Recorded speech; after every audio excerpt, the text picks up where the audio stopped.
Volodymyr Fessenko, a political scientist, is now on direct line with us. Mr. Volodymyr, I greet you. I greet you. Mr. Volodymyr. I was shaking yesterday when I read what the Russian dictator said about Sumy, about the land, another of his organ pipes, about brotherly peoples.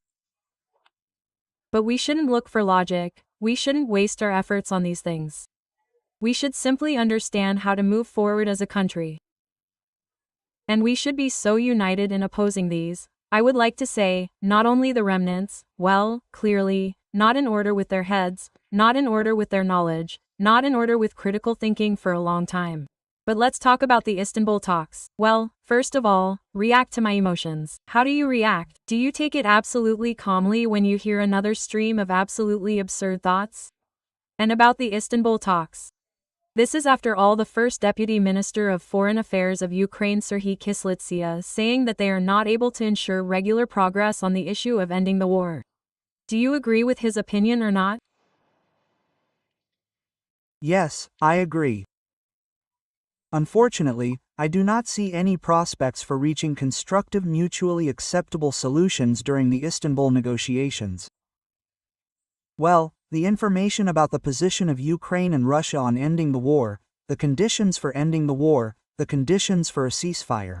This information alone indicates that the positions of Ukraine and Russia are directly opposite, and they are incompatible on the absolute majority of issues. Well, for example, the status of the occupied territories, they're the attitude towards both the external political and internal political sovereignty of Ukraine.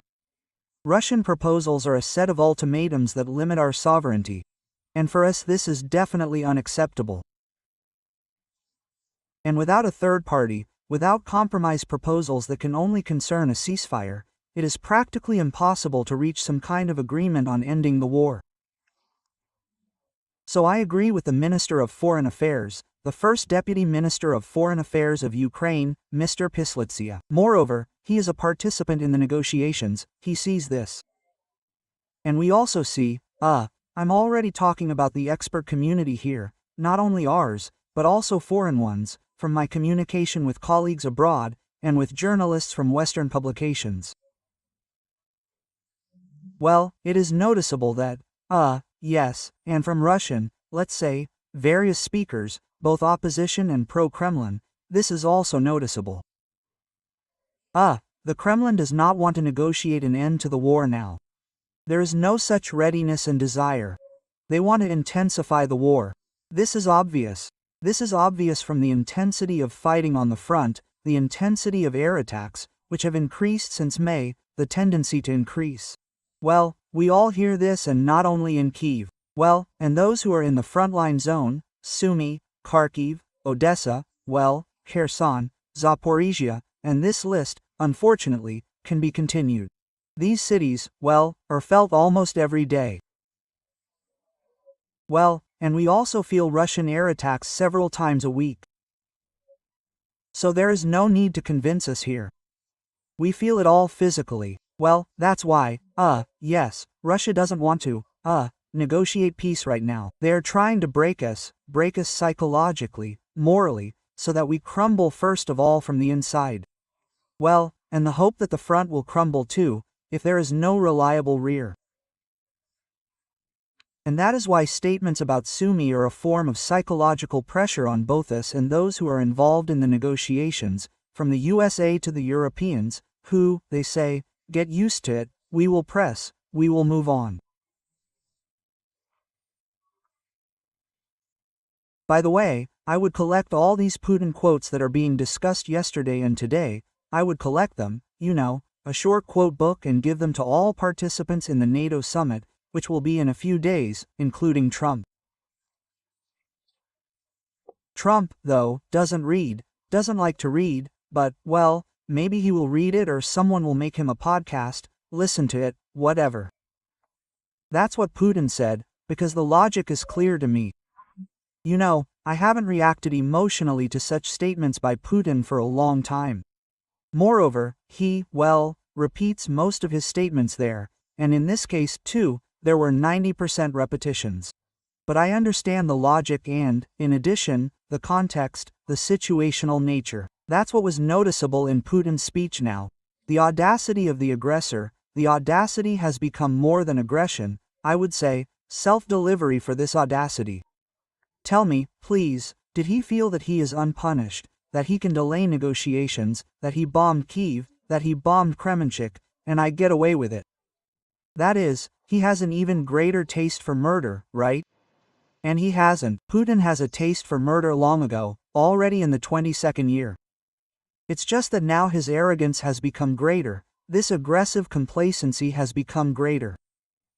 This is due to the fact that, unfortunately, the position of the United States has changed significantly. There is no direct support from the United States under the Trump presidency, and the Kremlin perceives this as a window of opportunity. The fact that there has been more opportunity, that they now have an advantage in resources due to the fact that we, well, have significantly fewer American weapons there. Well, it's good that at least something remains and there is satellite intelligence information there, which helps us, at least partially, with our air defense systems, but nevertheless the Russians have an advantage in resources. And this gives grounds for this arrogance, complacency. They believe that they have additional chances to win. And so they want to take advantage of these chances. They believe that they can again believe that they can win the war, as was the case for the first time in the months of 22. And so it is now. It is a very similar situation. By the way, this is also noticed in the West, in particular, by our European partners. This is such a trend. And so Putin must be stopped at the front, stopped by political, economic, and sanction pressure on Russia. This must be strengthened. Putin must be stopped. This is the main recipe for this aggressive arrogance to be avoided, because this is really arrogance, a predator who is drunk on blood, who wants more blood. And so such a predator must be stopped, otherwise there will be a repetition of history, which was once with Hitler. Now, by the way, we use this analogy with Hitler less, but the logic remains the same. Putin acts according to Hitler's logic, and therefore he must be stopped. It is good that people in Europe have begun to be afraid of the Russian threat. And that is why they will help us, and now more attention is paid to our own defense capabilities. But the main thing is that this feeling of threat turns into concrete, more effective and more decisive actions. I would even say that faster actions are extremely important, because Putin has already started talking about the Baltic countries, and everything is working in the opposite direction there. Let's not get carried away. This is just a direct message. Volodymyr Fessenko, a political scientist, was in direct contact with us just now.